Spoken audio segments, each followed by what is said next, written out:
Our today's subject of discussion is very, very important, and that is the Mahavakya Tattvamasi, Tattvamasi, or that thou art. There are many, many Mahavakyas in the whole Veda, but from them, four great Vedic statements are chosen and popularized because Ved is only one text, but it is so huge. Bhagavan Vyasji divided into four parts and gave his four eligible students to take charge of them. And from each Veda, one great statement have been chosen. Clear? So, these four great Vedic statements through the contemplation of which the mind is led from the world of names and forms to Brahman. They are as follows: Tattvamasi, or that thou art. I am Brahman, Aham Brahmasmi. This self is Brahman. I am Atma, Brahma. Then Brahman is consciousness, Prajnanam Brahma. All of these statements point to the same fact, namely the ultimate and essential oneness of man, or the individual soul and God, or the universal soul, the reality behind them both being Brahman or pure consciousness. We shall now try to understand the meaning of that thou art or Tattvamasi. So, why is it Mahavakya? Like Maha Shabda has a great value. Maha means great. Like Mahaprasad. Normal Prasad and Mahaprasad. Mahaprasad is such a prasad. Prasad means offered food. Whatever we offer to the god and do some puja and etc., then it is called offered food or prasad that we can't offer again. That is the rules or rituals. But Mahaprasad is such a prasad which is also offered food to the god, but that prasad we can again and again offer to any gods and goddesses. That is called Mahaprasad. Likewise, Mahavakya is Jivatma, Paramatma, Aikyamulak Vakya. Great statements are such statements where it shows the unity or oneness between personal soul or personal self and the supreme consciousness. That is called Mahavakya. Okay. The word Tat or that in the Vedic statement that thou art has two meanings. Mainly, the Veda has the beauty that whole Vedic scriptures, even Bhagavad Gita and others, there are many meanings implied. So, one is direct meaning or vachyartha. Another is implied meaning or lakshyartha, what is indicated or what is hidden is called implied meaning or lakshyartha. The illustration of lauha tapta ball or red hot iron ball has already uh, given earlier that lahit tattva golaka, lauha golaka, suppose red hot iron. We talked about it. See, iron associated with the fire is the direct agent of burning. Clear? Iron by nature is cold, but it has a shape. Clear? The ball has a shape, and that shape belongs to iron. But when it is red hot and it burns, means fire burns, which has no shape. Fire has no shape, but iron has shape. So when we tell that red hot iron burns, means the fire burns. So the thing is,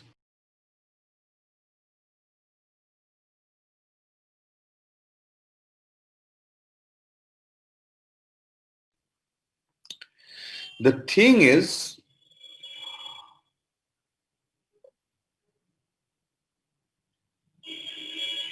so the direct agent of burning, which is the iron associated with the fire, but the unassociated fire or the fire unassociated with the iron is the implied, though real agent. Likewise, collective ignorance, samashti ajnanam, including the cosmic gross and subtle bodies, and the consciousness associated with it, known as personal God, together with pure consciousness unassociated with any limiting adjunct, when regarded as one inseparable unit, like the red hot iron ball, form the direct meaning of the word that.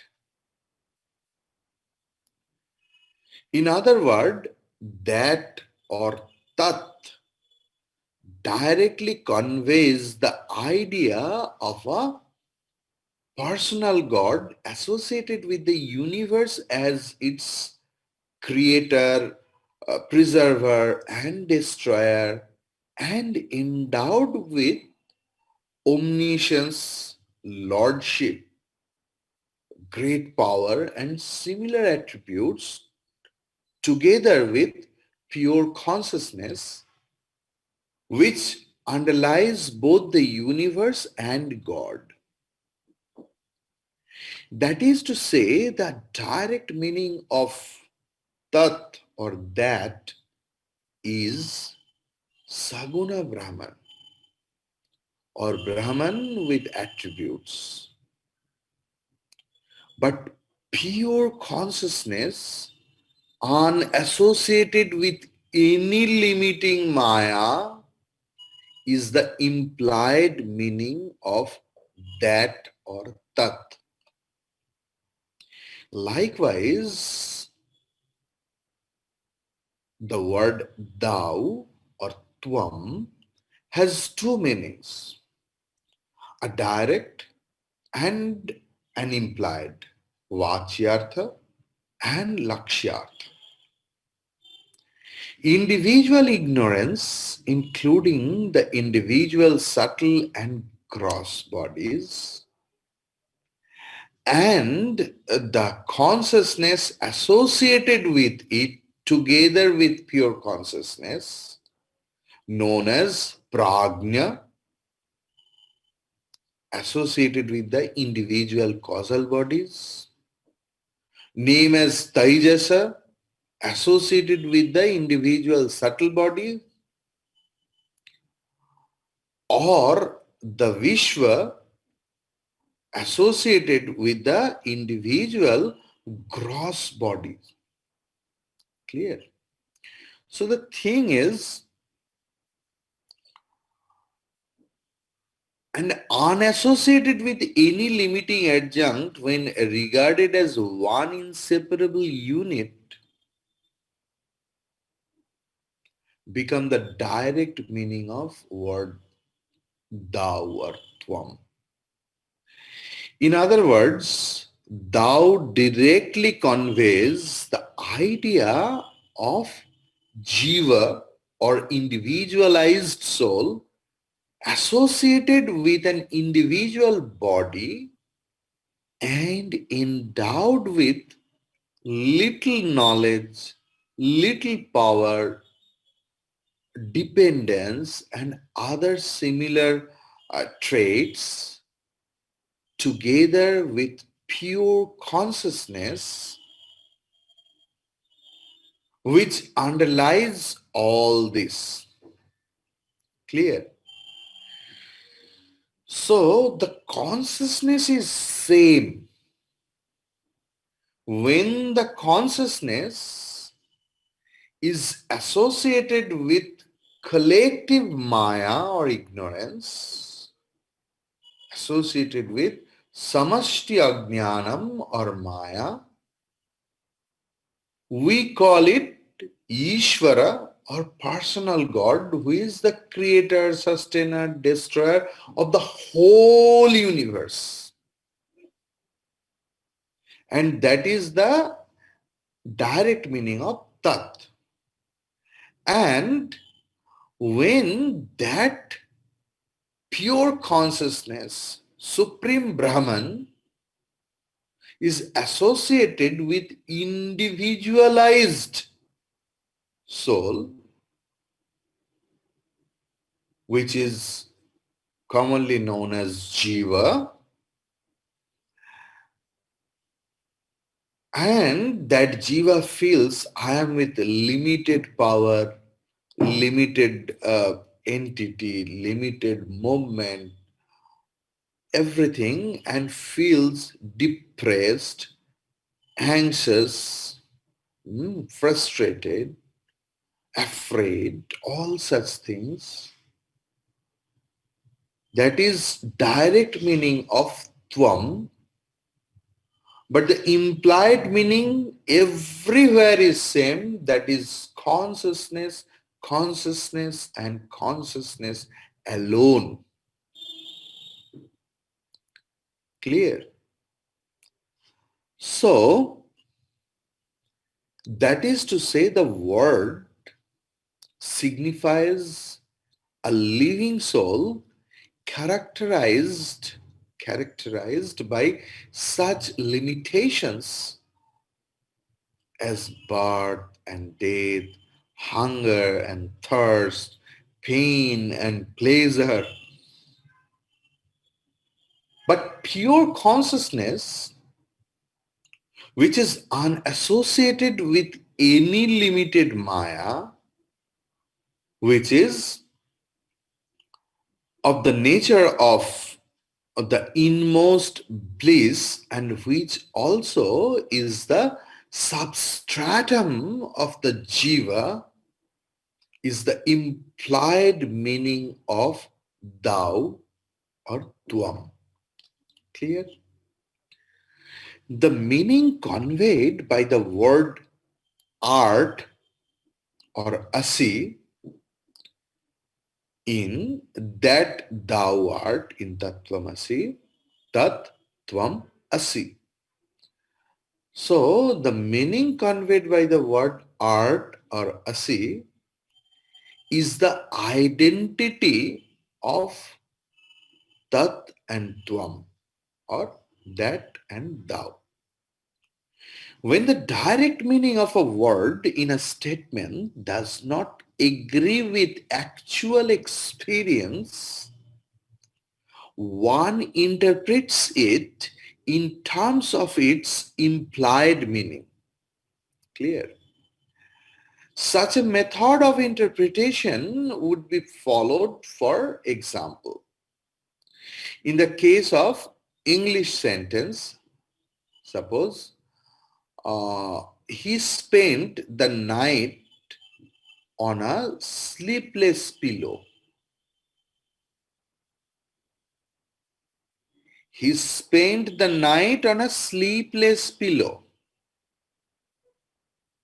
Now you analyze that what is the direct meaning and indirect meaning or implied meaning.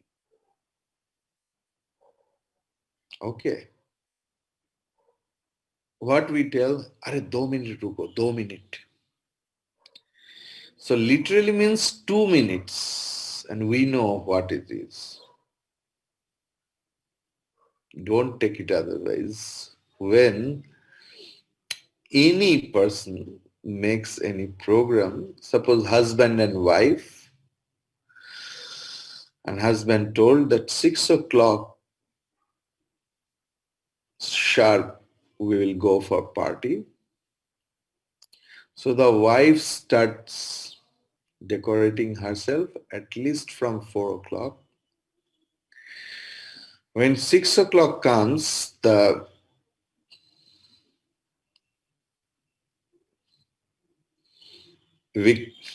not victim, the husband knocks the door, ready, and she politely tells, oh, don't disturb me, 2 minutes, 2 minutes. You all know the meaning of that 2 minutes. Direct and implied. So every word we in general life also we use that such sentences, such words which has direct meaning and indirect meaning. Okay.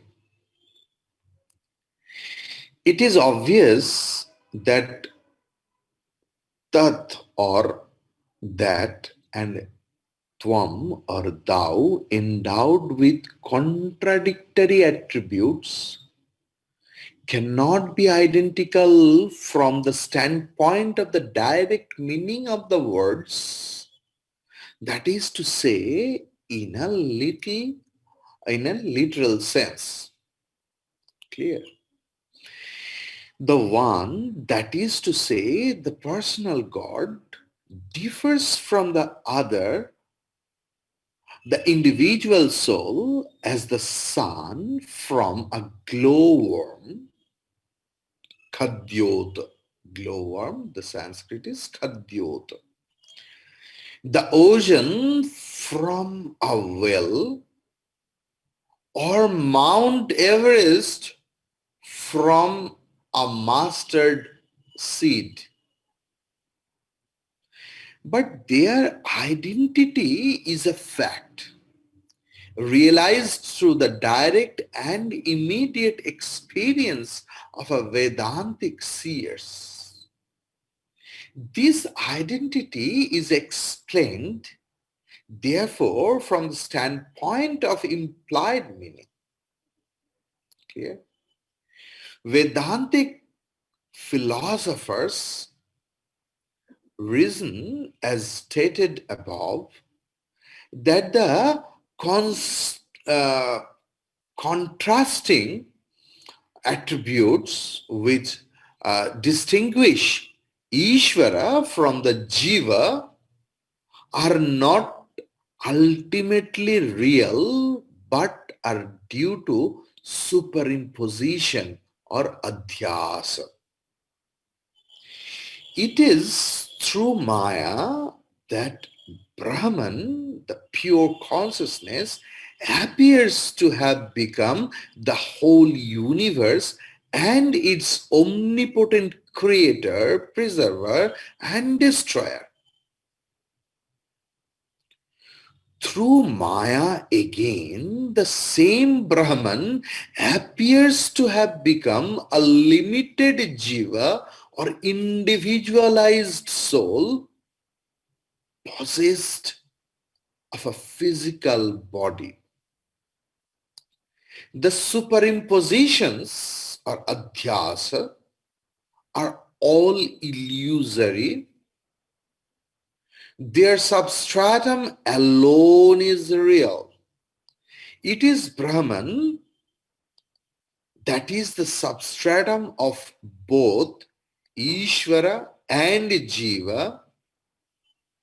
When through the Vedantic discipline of negation or neti neti, one eliminates the false superimpositions, one realizes the direct experience that the ultimate reality is Brahman, the pure consciousness, and not Ishvara or Jiva. There are different methods by which the implied meaning of a statement is obtained.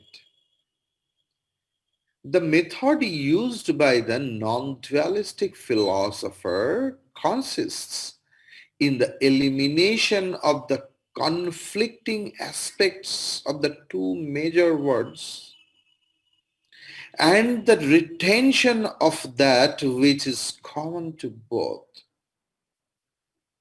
To give an illustration, on seeing a man named Devadatta,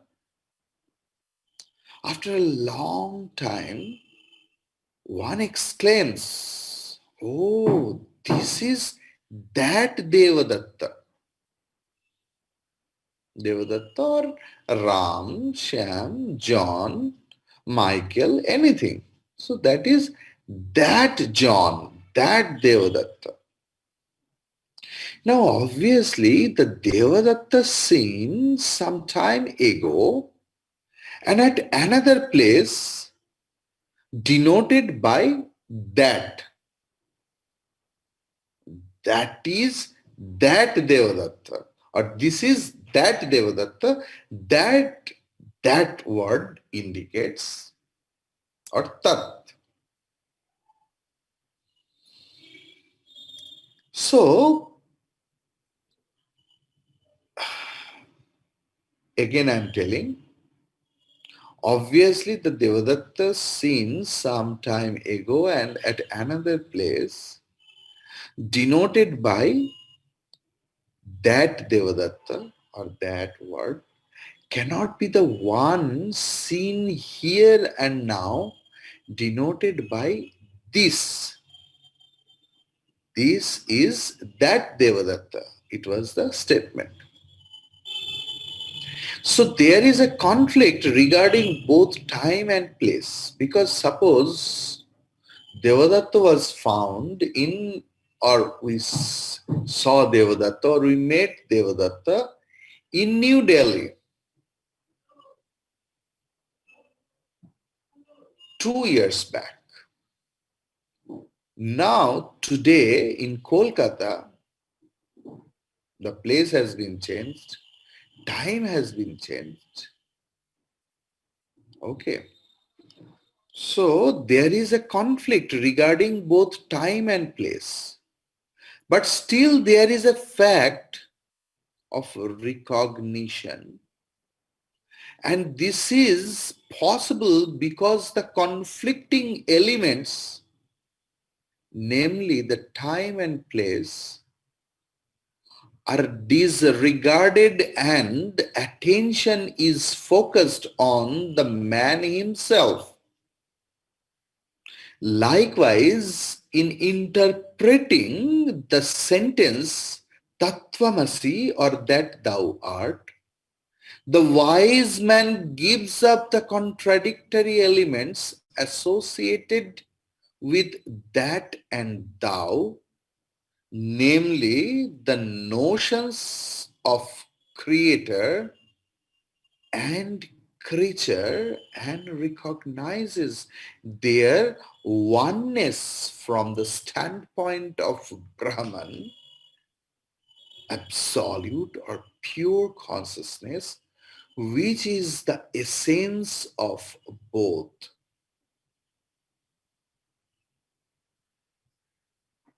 Clear? Today up to that, tomorrow we will see again.